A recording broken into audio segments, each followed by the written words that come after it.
Wuthering Heights. Chapter 5. In the course of time, Mr. Earnshaw began to fail. He had been active and healthy, yet his strength left him suddenly, and when he was confined to the chimney corner, he grew grievously irritable. And nothing vexed him, and suspected slights of his authority nearly threw him into fits. This was especially to be remarked if any one attempted to impose upon, or domineer over, his favourite. He was painfully jealous lest a word should be spoken amiss to him, seeming to have got it into his head the notion that, because he liked Heathcliff, all hated, and longed to do him an ill turn. It was a disadvantage to the lad, for the kinder among us did not wish to fret the master, so we humoured his partiality, and that humouring was rich nourishment to the child's pride and black tempers. Still, it became in a manner necessary. Twice or thrice, Hindley's manifestation of scorn, while his father was near, roused the old man to a fury. He seized his stick to strike him, and shook with rage that he could not do it.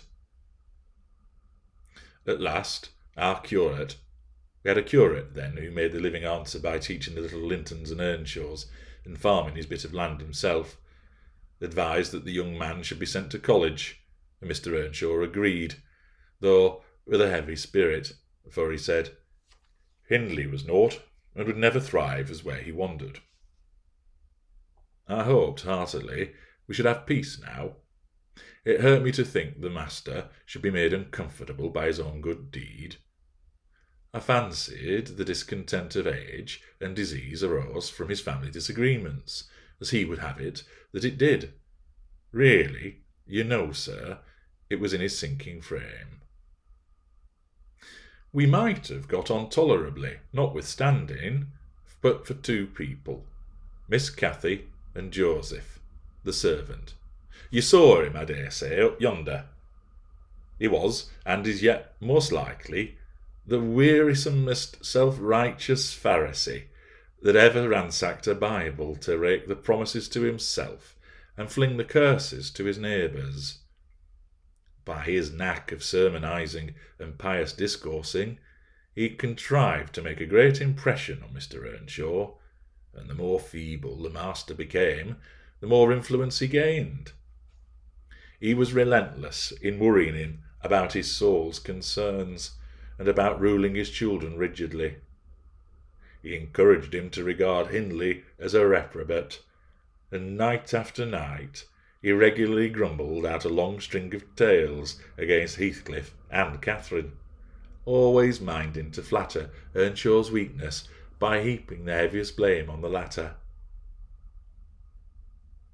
Certainly she had ways with her such as I never saw a child take up before, and she put all of us past our patience 50 times and oftener in a day, from the hour she came downstairs till the hour she went to bed. We had not a minute's security that she wouldn't be in mischief. Her spirits were always at high water mark, her tongue always going, singing, laughing, and plaguing everybody who would not do the same.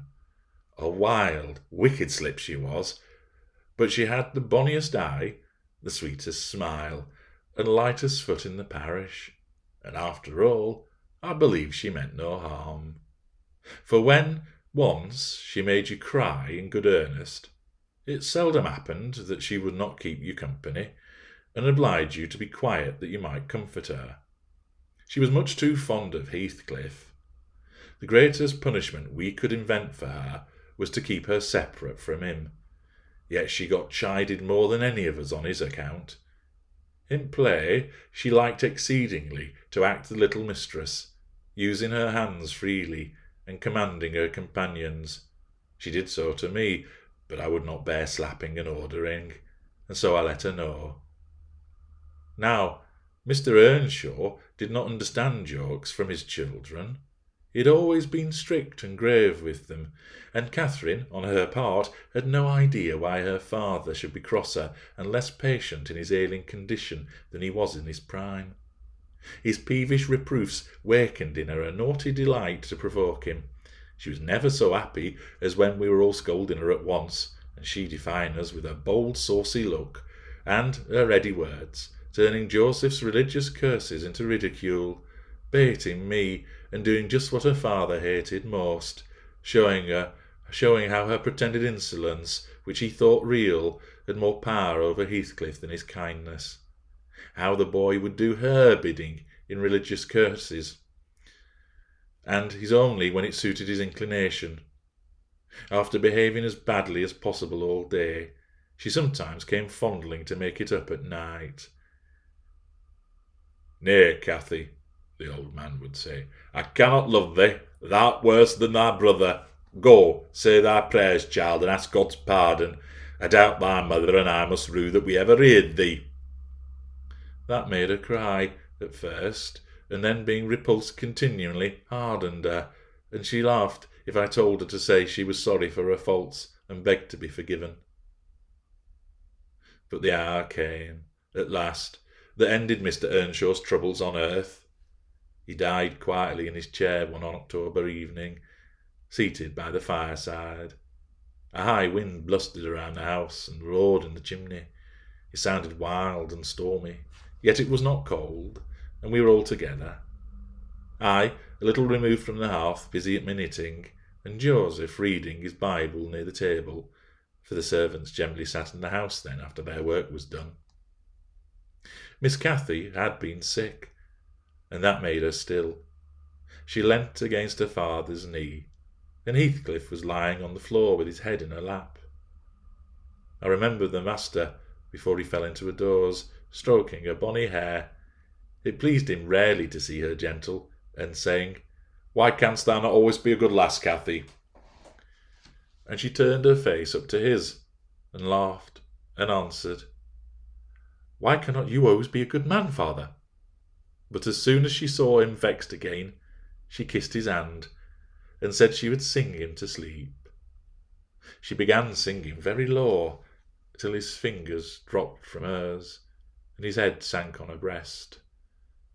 Then I told her to hush, and not stir, for fear she would wake him.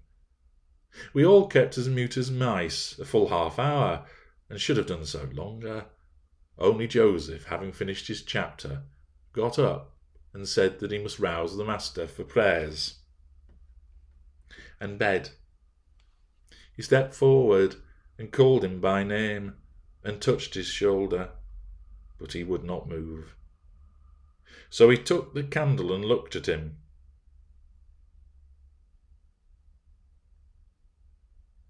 I thought there was something wrong as he set down the light, and seizing the child by arm, whispered them to pray him upstairs and make little din.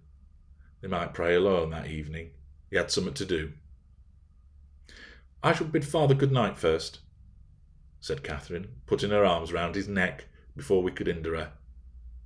The poor thing discovered her loss directly. She screamed out, "Oh, he's dead, Heathcliff, he's dead!" And they both set up a heartbreaking cry. I joined my wail to theirs, loud and bitter, but Joseph asked what we could be thinking of to roar in that way over a saint in heaven. He told me to put on my cloak and run to Gimmerton for the doctor and the parson. I could not guess the use that either would be of then. However, I went, through wind and rain, and brought one, the doctor, back with me. The other said he would come in the morning. Leaving Joseph to explain matters, I ran to the children's room. Their door was ajar. I saw they had never lain down, though it was past midnight. They were calmer, and didn't need me to console them. The little souls were comforting each other with better thoughts than I could have hit on. No parson in the world ever pictured heaven so beautifully as they did in their innocent talk, and while I sobbed and listened, I could not help wishing we were all there, safe together.